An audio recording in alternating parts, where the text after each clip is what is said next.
la médecine, comment il y a des veines, des choses. Mais tu dis, mais c'est comment? Ça a été réfléchi. Ça a été préparé. Comme Dieu a préparé les chemins pour l'eau, les sangs et le corps. Il a par toi.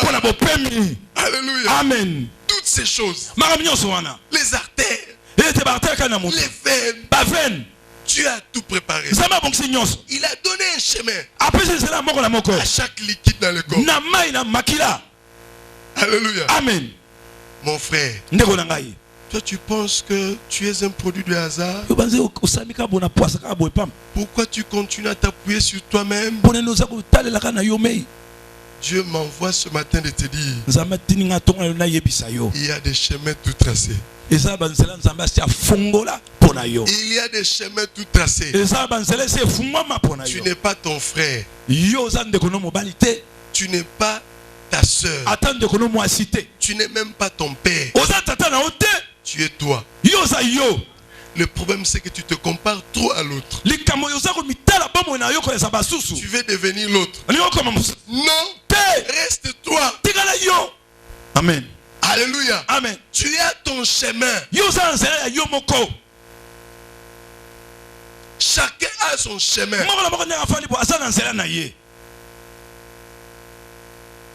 Dieu connaît les chemins qu'il a voulu pour toi. Si tu peux t'appuyer sur Dieu, ta vie sera une vie heureuse. Le problème c'est que tu te compares trop. Tu es, je veux te dire ce matin que tu es particulier. Il y a des choses qu'il n'y a que toi qui peux le faire. Tu es irremplaçable. La fonction est remplaçable. L'individu est irremplaçable. Alléluia. Amen. La fonction pastorale que j'exerce est remplaçable.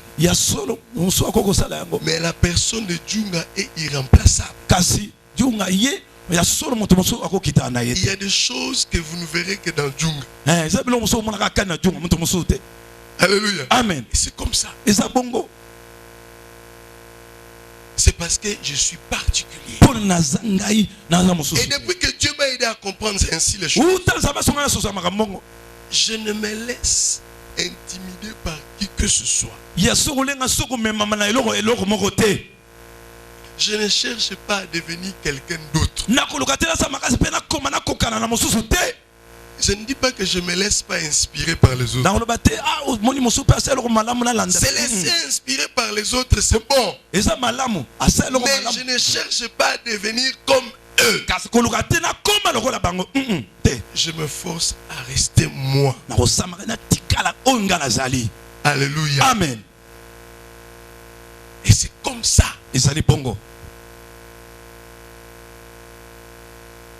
Et je bénis Dieu pour cela. Ça c'est le produit de savoir s'appuyer sur Dieu.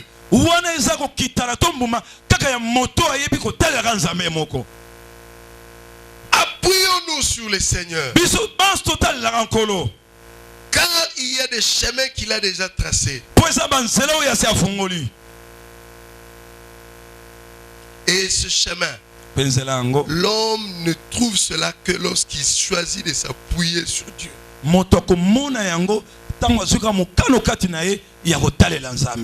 Je vous donne l'exemple d'un homme. Nous sommes dans le livre de 1 Chronique. Cet homme qui a appris à s'appuyer sur Dieu. Même s'il peut trembler, mais il s'appuie sur Dieu. 1 Chronique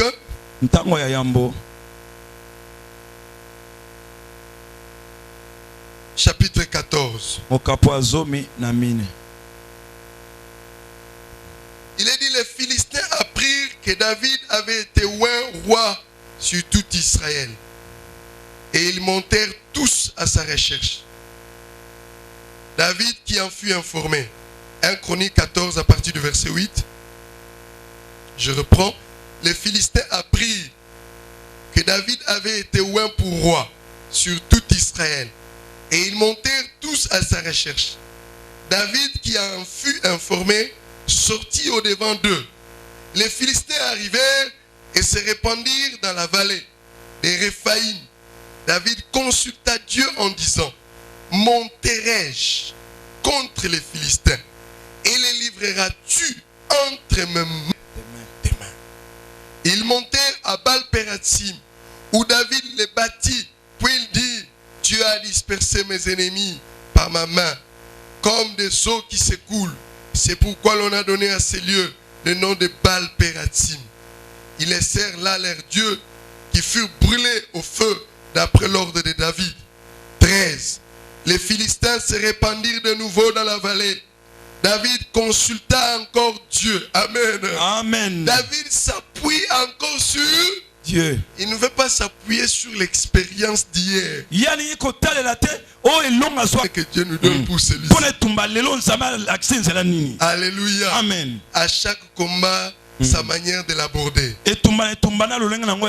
Verset 13. Les Philistins se répandirent de nouveau dans la vallée. David consulta encore Dieu. David s'appuie encore sur Dieu. Et Dieu lui dit: tu ne monteras pas après eux. Détourne-toi d'eux et tu arriveras sur eux vis-à-vis des mûriers. Quand tu entendras un bruit de pas dans les cimes des mûriers, alors tu sortiras pour combattre, car c'est Dieu qui marche devant toi pour battre l'armée des Philistins. David fit ce que Dieu lui avait ordonné, et l'armée des Philistins fut battue depuis Gabaon jusqu'à Gézer. La renommée de David se répandit dans tous les pays, et l'Éternel les rendit redoutables à toutes les nations. Alléluia. Amen. Dieu peut te rendre redoutable. Alléluia. Amen. Dieu peut te rendre redoutable. Si tu apprends à t'appuyer sur lui. Dieu lui dit: non, David, cette fois-ci, je vais te faire un signe. Sur cet arbre-là, mûrier, eh bien, au sommet, vous allez entendre le bruit. Dès que vous entendez le bruit, au sommet de cet arbre, sache que c'est moi. C'est le moment. Sors. Alléluia. Amen. Je suis déjà devant. Pour le moment, je ne suis pas encore engagé. Si tu t'engages dans ce combat, tu vas écoper la défaite. Alléluia. Amen. Bien-aimé, cherche Dieu. Appuie-toi sur lui. Cela est capital. Cela est indispensable. Car Dieu dit à ton sujet dans le livre de Jérémie, chapitre 29. Je vérifie encore le verset. Il dit: je connais les projets que j'ai formés sur vous. Projet de paix et non de malheur, afin de vous donner un avenir et de l'espérance. Amen. Verset 11. Car, donc Jérémie 29, 11. Car je connais les projets que j'ai formés sur vous. Mon frère, Dieu a un bon projet pour toi. Un bon projet pour moi. Un bon projet pour toi. Cesse de trop t'appuyer sur ta sagesse. Cesse de trop t'appuyer sur ce que tu vois par tes yeux. Tu peux passer à côté de ta bénédiction en t'appuyant sur tes yeux. Alléluia. Amen. Si un frère vient te demander la main, s'il a l'âge, si au moins il a quand même un certain niveau social, puisqu'il a étudié. Alléluia. Amen. Il a quand même des ambitions. Même s'il peut paraître informe et vide. Consulte quand même Dieu. Amen. Alléluia. Amen. Alléluia. Amen. Demande quand même Dieu. Parce que celui que tu vois là apparaît ce qu'il est. C'est peut-être pour maintenant. Demain les choses vont changer. Il sera dans les âmes. Et tu commences toi-même à être triste. Parce que tu es resté comme ça. Il faut consulter Dieu. Car ce qui brille, Dieu seul sait si ça va continuer à briller. Même ce qui ne brille pas, Dieu seul sait si ça restera toujours non brillant. Consulte Dieu. Ne t'appuie pas sur ta sagesse. Alléluia. Amen. Alléluia. Amen. Là, c'est le témoignage de l'épouse de mon grand frère. Et ils étaient grandis dans une famille socialement assez équipée. Et nous, avec un papa fonctionnaire, avec les moyens, mais comment dire, modeste. Alors, Roland ose aimer une soeur qui va à l'école en véhicule. Mais son cœur disait que c'est elle. Il fallait voir Roland quand il venait à la borne. En fait, ça m'éventait. En matière d'habillement. En tout cas, moi, j'avais un peu plus d'harmonie.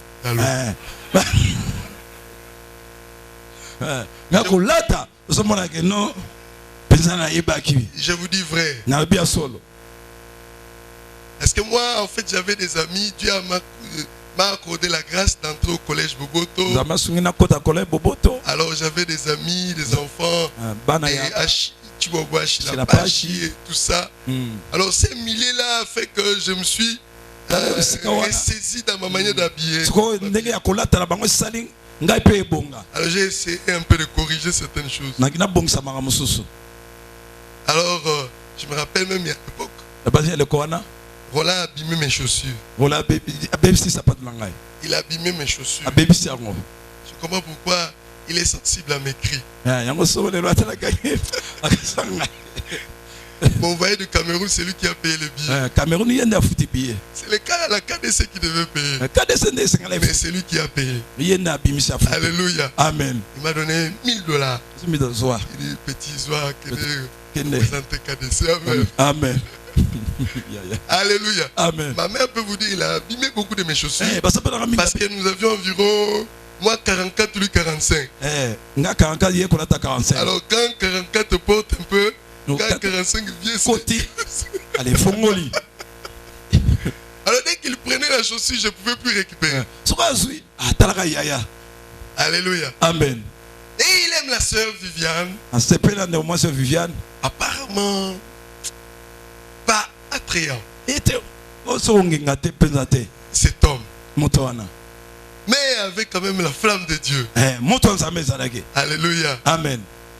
Alors quand Viviane a accepté Roland, ça a été même un problème pour ses parents. Surtout son père. Parce que son père était ami à l'époque de Pinga Kasenda. Alors son mariage, il fallait les Pinga Kasenda qui viennent. En fait, ils étaient là. Alors c'était pas facile. Alors ses cousines ont dit, mais Roland, c'est l'enfant de qui? Alors ses cousines, le jour où ils ont vu Roland, ils ont voulu décourager. Dieu m'a dit, Il est sans forme. Il aura la forme de Alléluia. Amen. Alléluia. Amen. Et un jour, c'était fort.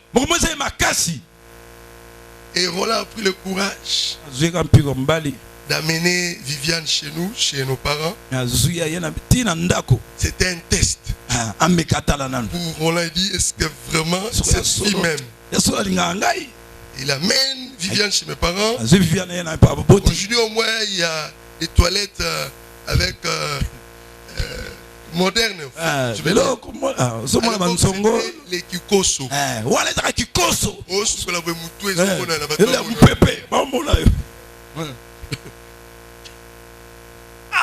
Viviane est venue. Elle est entrée. Froissée. Roland dit quand il rentrait, il y avait un silence. Il venait de rentrer.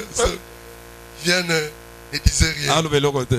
Alors Roland lui tient dit, est-ce qu'il y a un problème? Il dit non, je t'aime toujours. Amen, amen. Mais aujourd'hui, tu es allé à leur 20e anniversaire. Si j'avais osé faire marche en arrière,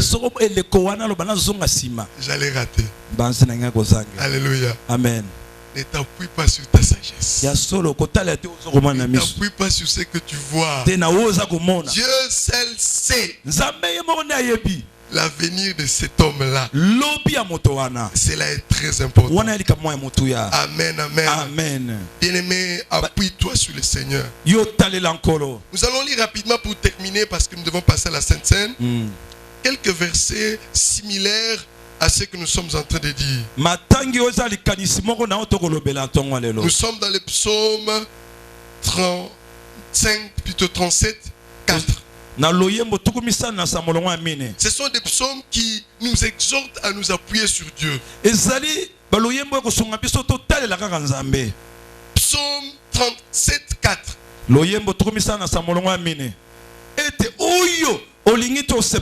il te donnera ce que ton cœur désire. Alléluia. Amen. Mais si vous lisez ce verset dans la Bible, appelée Bible paraphrasée, il dit, si tu fais de l'Éternel tes délices, si tu fais de l'Éternel la personne la plus précieuse, indispensable dans ta vie, il te donnera à désirer les choses qu'il désire pour toi. Lui, il a tracé pour toi. Fais de l'Éternel tes délices, il te donnera ce que ton cœur désire. Ton cœur spirituel. Il n'est pas question de ton cœur physique ou de ton cœur charnel, parce qu'il y a un cœur de l'esprit. Si ce cœur est ouvert, tu vois les chemins. Alléluia. Amen. Mais si tu n'as que le cœur charnel, tu vas regarder comme Lot. Il a regardé avec les yeux. Il a vu Sodome et Gomorrhe. Il dit, cette partie-là, c'est bien arrosé. Je vais là-bas. Alléluia. Amen.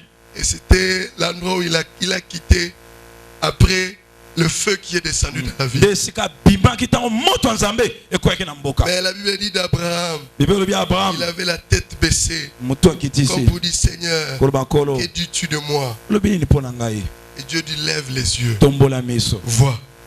Amen. Amen. Bien-aimé dans le Seigneur, les yeux spirituels, ça ne s'ouvre que dans la présence de Dieu. Amen. Si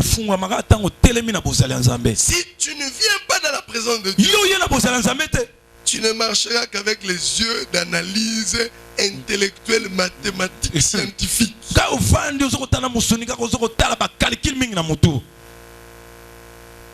Appuie-toi sur Dieu. Fais de l'Éternel tes délices. Il te donnera à désirer les choses qu'il désire pour toi. Jérémie 33:3. Jérémie 33:3. Ce verset disent pratiquement la même chose. Avec le psaume 84, 6. Il est dit, invoque-moi. Appuie-toi sur moi. Je te répondrai. Je t'annoncerai de grandes choses. Des choses cachées à tes yeux charnels que tu ne connais pas. Il va te montrer ce chemin-là. Invoque-le. Tu as l'occasion de venir invoquer Dieu. Tu veux toujours que les gens invoquent Dieu pour toi. Il vient te dire des choses. Mais il peut te dire des choses selon ses sentiments. Un heure là, Dieu m'a dit, Dieu m'a dit.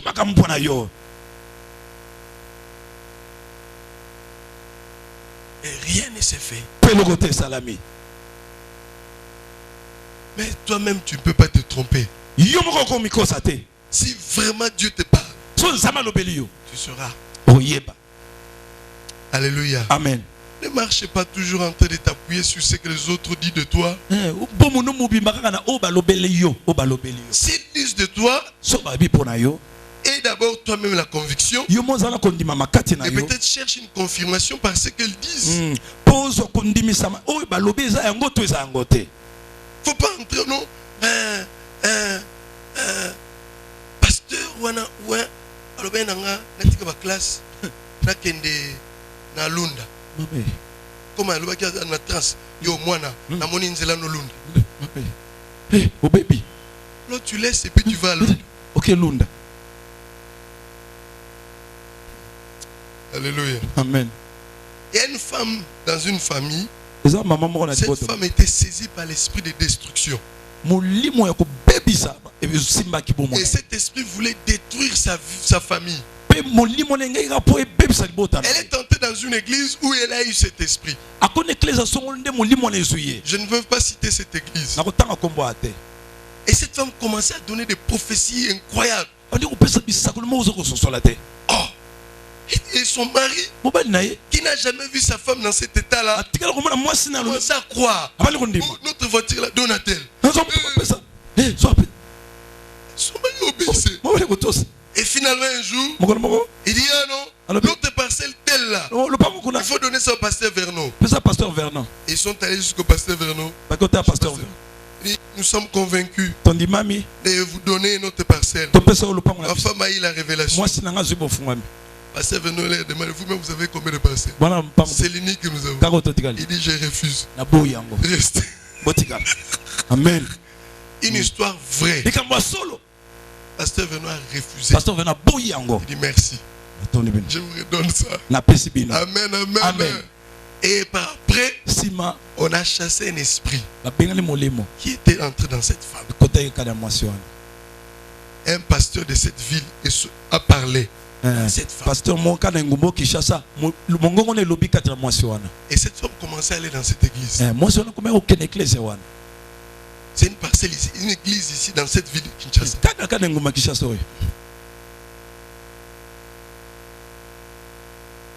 L'esprit a parlé. Et quand ça a été chassé, la femme est redevenue normale. L'esprit a été Alléluia. Amen.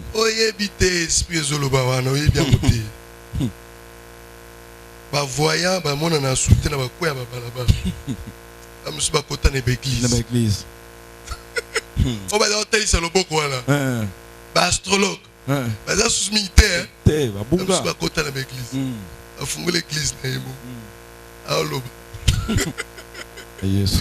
Alléluia. Amen. Je ne suis pas contre les prophéties. Mais bien aimé, l'Éternel est le meilleur appui. La Bible dit que les prophéties doivent être examinées pour savoir si ça vient de Dieu. Appuie-toi sur le Seigneur. C'est très important. Alléluia. Amen. Bien-aimé dans le Seigneur, nous allons lire Ésaïe 30.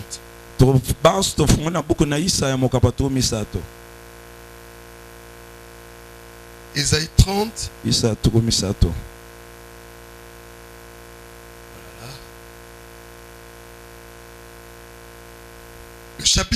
le verset 1 au verset 3. Écoutez ce que la Bible dit. Dieu dit, malheur dit l'Éternel aux enfants rebelles qui prennent des résolutions sans moi, qui font des alliances sans ma volonté, pour accumuler péché sur péché, qui descendent en Égypte sans me consulter, pour se réfugier sous la protection de Pharaon et chercher un abri sous l'ombre de l'Égypte. La protection de Pharaon sera pour vous une honte, et l'abri sous l'ombre de l'Égypte une ignominie. Amen. Amen. Amen. Amen. Dieu veut que nous puissions nous appuyer sur lui. Ésaïe 31, 1 à 3. Malheur à ceux qui descendent en Égypte pour avoir du secours, qui s'appuient sur des chevaux et se fient à la multitude des chars et à la force des cavaliers, mais qui ne cherchent pas qui ne regardent pas vers le Saint d'Israël, qui ne recherchent pas l'Éternel.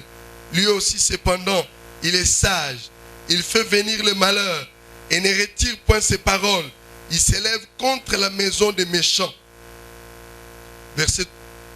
Et contre le secours de ceux qui commettent l'iniquité. Verset 3. L'Égyptien est homme et non Dieu. Ses chevaux sont chair et non esprit. Quand l'Éternel étendra sa main, le protecteur chancellera, les protégés tombera, et tous ensemble ils périront. C'est l'Éternel qui est le vrai appui, le véritable. Et nous terminons avec ce verset de Proverbe 3. Proverbe chapitre 3. Verset 5 à 8.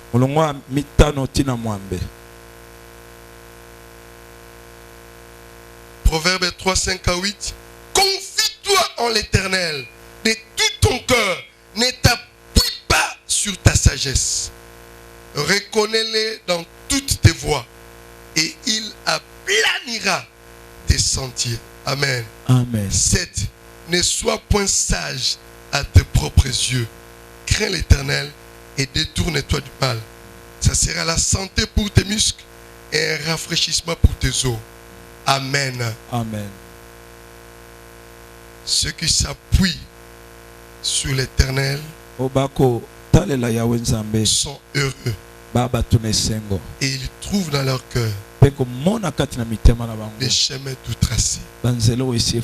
S'appuyer sur le Seigneur commence par donner son cœur à Jésus-Christ. Donne ton cœur à Jésus. Fais le référendum constitutionnel. Ceux qui étaient là hier, nous avons vu le référendum constitutionnel dans la Bible. Dieu l'a fait avec Israël. Et toute personne qui donne sa vie à Jésus, il est pratiquement en train de faire un référendum constitutionnel sur son territoire qu'il est lui-même. Il est en train de choisir quelle est la constitution qui va gouverner désormais son royaume. Donc retenez que chaque fois que vous donnez à quelqu'un à recevoir Jésus, vous lui proposez un référendum constitutionnel. Si vous voulez vérifier cela, lisez Exode chapitre 19.